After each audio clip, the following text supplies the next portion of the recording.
ধর্মক্ষেত্রে কুরুক্ষেত্রে সামবেতায়ুৎসবঃ মামকা পাণ্ডবা চ এব কিম অকুর্বাত সঞ্জয়। ধৃতরাষ্ট্র জিজ্ঞাসা করলেন, হে সঞ্জয়, ধর্মক্ষেত্রে যুদ্ধ করার মানসে সমবেত হয়ে আমার পুত্র এবং পাণ্ডুর পুত্রেরা তারপর কি করল?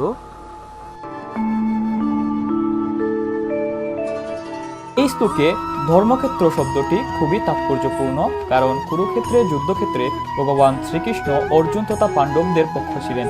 দুর্যোধন আদি কৌরবদের পিতা ধৃতরাষ্ট্র তার পুত্রদের বিজয় সম্ভাবনা সম্বন্ধে অত্যন্ত সন্দিগ্ধ হয়ে পড়েছিলেন।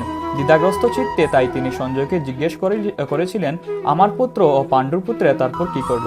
তিনি নিশ্চিত ছিলেন যে তার পুত্র এবং পাণ্ডুপুত্রেরা কুরুক্ষেত্রে বিস্তীর্ণ ভূমিতে যুদ্ধ করার জন্য সমবেত হয়েছিলেন, কিন্তু তবুও তার অনুসন্ধানটি ছিল তাৎপর্যপূর্ণ।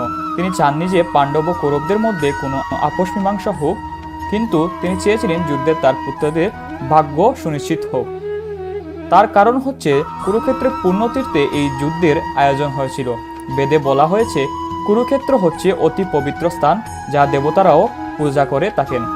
তাই ধৃতরাষ্ট্র এই যুদ্ধের ফলাফলের উপর এই পবিত্র স্থানের প্রভাব সম্বন্ধে শঙ্কাকুল হয়ে পড়েছিলেন। তিনি খুব ভালোভাবে জানতেন যে অর্জুন এবং পাণ্ডুর অন্যান্য পুত্রদের উপর এই পবিত্র স্থানের মঙ্গলময় প্রভাব সঞ্চারিত হবে, কারণ তারা সকলেই ছিলেন অত্যন্ত ধর্মপরায়ণ।